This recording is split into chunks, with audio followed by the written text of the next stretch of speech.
Leak का मतलब हो रहा है कि खरीद रहा है, तो खरीद कौन रहा है? कोचिंग सेंटर, बड़े बड़े कोचिंग सेंटर उद्योगपति। हाँ, उद्योगपति खरीद रहे हैं। तो उस तौर पे अगर देखा जाए तो ये पेपर लीक का जो मामला है वो एक बहुत बड़ा मामला है एज एजुकेशन के साथ, कि अगर घटिया एजुकेशन जनता में फैलाई गई तो उस तरह घटिया एजुकेशन पे जो भी लोग बनेंगे वो भी घटिया ही रहेंगे। तो क्या गांव का गरीब का बेटा डॉक्टर बन पाएगा ऐसी हालत में? गरीब का बेटा, गांव का बेटा कैसे बन पाएगा? बेटी वगैरह? वो आप तो देख ही सकते हैं ना, जो पूरी मेहनत करके पेपर देने जाता है, लेकिन जब वो पेपर लीक होने के बाद जो जिनके पास नॉलेज नहीं है वो पेपर देकर आगे बढ़ जाएंगे, तो क्या लोग सही ईमानदार लोग बन पाएंगे? मजबूत सरकार है सर। ये तो कहते हैं कि मोदी जी परीक्षा पे चर्चा करते हैं, नई एजुकेशन पॉलिसी लाए वो मोदी जी, अब वो मन की बात करते हैं, छात्रों से इंटरेक्ट करते हैं वो। देखिए, सारी बातें करते हैं, अच्छी बात है, सही करिए, लेकिन जो बात उठाई जा रही है उस पर भी बात कर लीजिए, इस्तीफे पे भी बात कर लीजिए, एजुकेशन सिस्टम पे बात कर लीजिए। 10 सालों में 90,000 से ऊपर स्कूल बंद हुए, उस पर क्या जवाब है आपका? कोई जवाब है? टीचर्स की नौकरी उतनी नहीं है, क्या जवाब है आपका? पीएचडी दिल्ली यूनिवर्सिटी में और अलग अलग यूनिवर्सिटी में एमफिल कोर्स हुआ करता था, एमए के बाद एमफिल कोर्स बंद कर दिया गया, सीटें घटाई गई। जब आपको पता है लेटरल एंट्री से आएंगे अब शिक्षक, लेटरल एंट्री से। नहीं, शिक्षक की बात नहीं कर रहा मैं, एमफिल कोर्स की बात कर रहा हूँ। मैं जो बात कर रहा हूँ आप उसमें पहले बात कीजिए, आप दूसरा बात कर रहे हैं वो समझ में नहीं आएगा। सबसे बड़ी बात यह है कि जहाँ पर जब लगातार स्टूडेंट्स की संख्या बढ़ रही है, सीटों की संख्या बढ़ानी चाहिए कि नहीं चाहिए? क्या एक भी सरकारी यूनिवर्सिटीज बन पाई हैं? क्या एक भी सरकारी कॉलेजेस बन पाए हैं? क्या सीटें बढ़ी हैं? स्टूडेंट्स बढ़ने के बाद हर साल इस देश में 27 लाख डॉक्टरों की जरूरत है। कितने फॉर्म निकलते हैं? 12 लाख के आसपास। कितने पास होके जाते हैं? 1.25 लाख, वो भी कितनों में? प्राइवेटों में जाते हैं। तो जब 27 लाख डॉक्टर की जरूरत है तो 27 लाख से ऊपर फॉर्म निकालिए ना। ऐसा तो नहीं आप एक डॉक्टर पे हजारों मरीजों को डाल देंगे। इसी तरीके से कई सारे यूनिवर्सिटीज हैं, कई सारे कॉलेजेस हैं, कई सारे स्कूल हैं जिनमें टीचर ही नहीं है। टीचर अगर हैं भी तो वो अपने एक सब्जेक्ट को साथ साथ 4 और सब्जेक्ट पढ़ा रहे हैं जिनमें उनकी जानकारी नहीं है, तो उन पे आप काम कीजिए ना। अब उनको नहीं मिल रही है जी, क्वालिटी एजुकेशन नहीं मिल रही है। इनइक्वालिटी एजुकेशन में इस देश में डबल एजुकेशन मोड है, एक तरफ प्राइवेट है और एक तरफ सरकारी है। सरकारी को घटिया करके प्राइवेट को बढ़ावा दिया जा रहा है। तो सबसे बड़ी बात यह है कि जितने भी प्राइवेट यूनिवर्सिटीज हैं, कॉलेजेस हैं, उनका राष्ट्रीयकरण होना चाहिए। जितने भी बड़े बड़े कोचिंग सेंटर हैं, बड़े बड़े प्राइवेट कोचिंग सेंटर, उनको बंद कर देना चाहिए। तो पूंजीपतियों के है ना सर? हाँ, तो बंद कर देना चाहिए।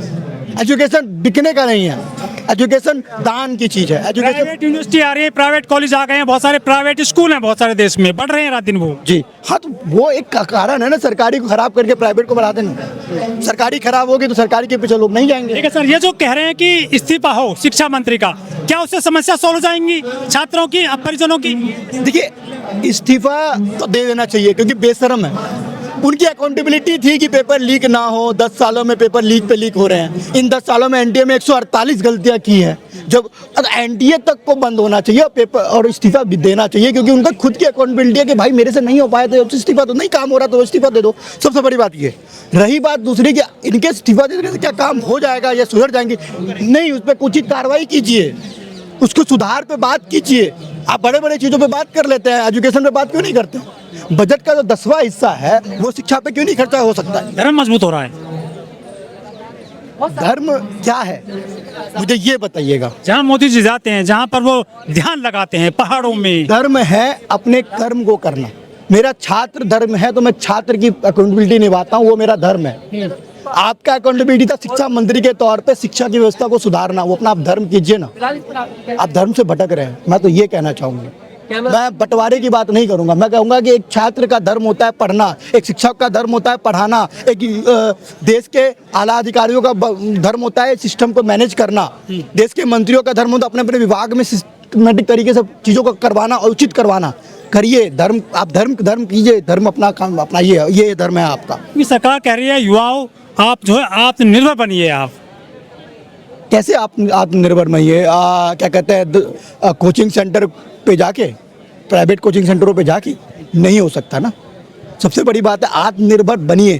क्या करवा लिया आपने आत्मनिर्भर? आप कोर्सेज खत्म कर रहे हैं, आप एजुकेशन सिस्टम खत्म कर रहे हैं, आप क्लासेस घटा रहे हैं, आप यूनिवर्सिटीज़ के कॉलेजेस बंद कर रहे हैं। एक भी दिल्ली यूनिवर्सिटी में क्या एक भी अभी तक में कोई कॉलेज बना है? एक कॉलेज को देशबंधु कॉलेज का इवनिंग को कर दिया रामानुजम कॉलेज। रामानुजन को क्या कहते हैं, ये आरएलए कॉलेज के इवनिंग को आर्यभट्ट बना दिया। आपने नया क्या किया? यहाँ पे 30 सालों में पब, डिस्को, बहुत सारी चीज़ें खुले हैं। कॉलेज यूनिवर्सिटी खुला है? नहीं खुला। आमूल चूल परिवर्तन करते हैं मोदी जी, आमूल चूल परिवर्तन। किस चीज़ में? वो सब कुछ कह रहे हैं कि हम ये नया भारत है, 2014 के बाद सब कुछ बदल रहे हैं। कैसे? वो जो है नई एजुकेशन पॉलिसी लेकर के आए, अब बच्चा कोई फेल नहीं होगा। बड़ी बात है कि न्यू एजुकेशन पॉलिसी जाके आप पढ़िए। आप लोगों को पढ़ने की जरूरत है, फेल नहीं होगा। दर्शकों के साथ साथ मीडिया कर्मियों को पढ़ने की जरूरत है। उसमें सबसे ज्यादा जोर दिया है ऑनलाइन एजुकेशन पे, कोचिंग प्राइवेट चीज़ों पे और हैफा पे, कि अब हम यूजीसी उनको फंड नहीं करेगी, गवर्नमेंट फंड नहीं करेगी, आप खुद लोन लेके पढ़ाइए। जहाँ एक कोर्स 7,000 का था वहाँ 30,000 का हो गया। आप न्यू एजुकेशन पॉलिसी की बात कर रहे हैं? पहले पढ़ लीजिए, फैक्ट जानिए। यहाँ पे पढ़ने नहीं दिया जा रहा, पुलिस मारपीट करके काहे पढ़ोगे? हमारे देश का जो स्वास्थ्य शिक्षा मंत्री है वो क्या कहता है? वो कुछ नहीं कहता। लेकिन बिहार का शिक्षा मंत्री क्या कहता है? बेटी पढ़ के क्या करेगी? बेटी को तो घर में रहना है। ऐसा अच्छा बात, हमारी बेटी शेरांगनी बनेगी घर में बैठ के। जो जिस तरीके के नेता, जिस तरीके के लीडर, जिस तरीके का देश चला रहे हैं, उससे तो देश गर्त में ही जा रहा है। वो एजुकेशन को लेकर जरा सा भी सीरियस नहीं है। उनको पता है एजुकेशन लिया तो हमारे जितने भी कानून हैं, जितने भी व्यवधान है कि क्या क्या हम कर रहे हैं, उन पर सवाल उठेगा, पढ़ेंगे, उनको समझी आएगी। एनईपी इतना प्रचार किया एनईपी के बारे में, अगर रियल में पढ़ा जाए तो एनईपी का दूध खा रहेंगे लोग। ये तो कह रहे हैं अमृतकाल है, विश्व गुरु है, सब कुछ चंगासी है और जो सब बढ़िया हो रहा है भारत में। किसके लिए चंगासी है? वो तो है अंबानी अडानी के लिए, बड़े बड़े पूंजीपतियों के लिए चंगासी है। कोरोना के टाइम में सब बेदहली में था, अंबानी ऊपर जा रहा था। तो आप चंगासी जाके बोल रहे हैं। उनका ये कहना है कि हमारे यहाँ फैक्ट्री बिठाई। क्या गवर्नमेंट के पास कच्चा माल यहाँ का, जमीन यहाँ की, लेबर यहाँ की, तो गवर्नमेंट क्या इंडस्ट्री नहीं बिठा सकती है? इंडस्ट्री अपने अंडर में नहीं ले सकती है? प्राइवेट करना जरूरी है।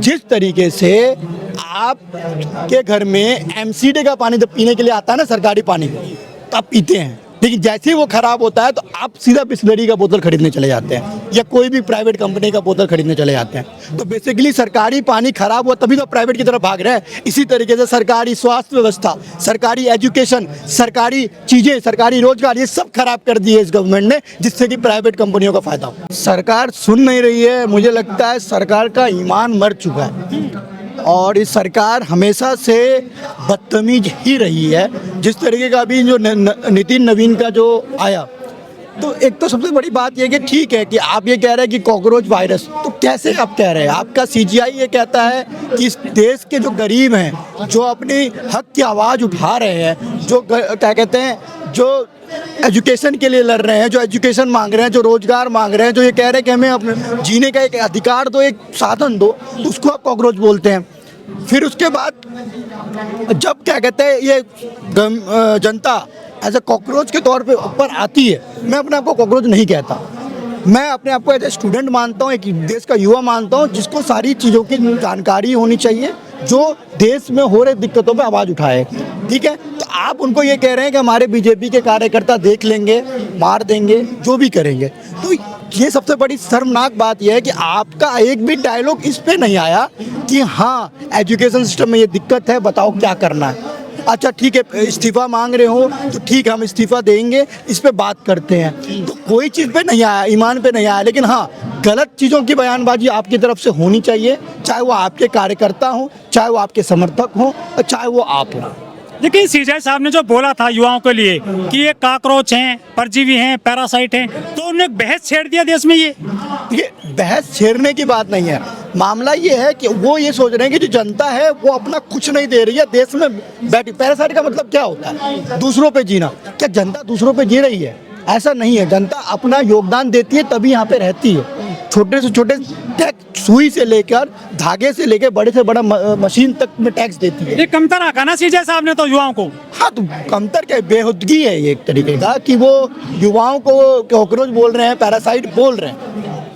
तो ये तो एक बेहुदगी है। उस बेहुदगी पे जब जनता ने आवाज़ उठाई है कि जो एजुकेशन पूरा का सिस्टम है, सबसे बड़ी बात, जितने भी प्राइवेट कॉलेजेस हैं, प्राइवेट स्कूल्स हैं, वो अपना रैंक बढ़ाने के लिए इस तरह के पेपर में धांधली करते ही होंगे, टाइप के।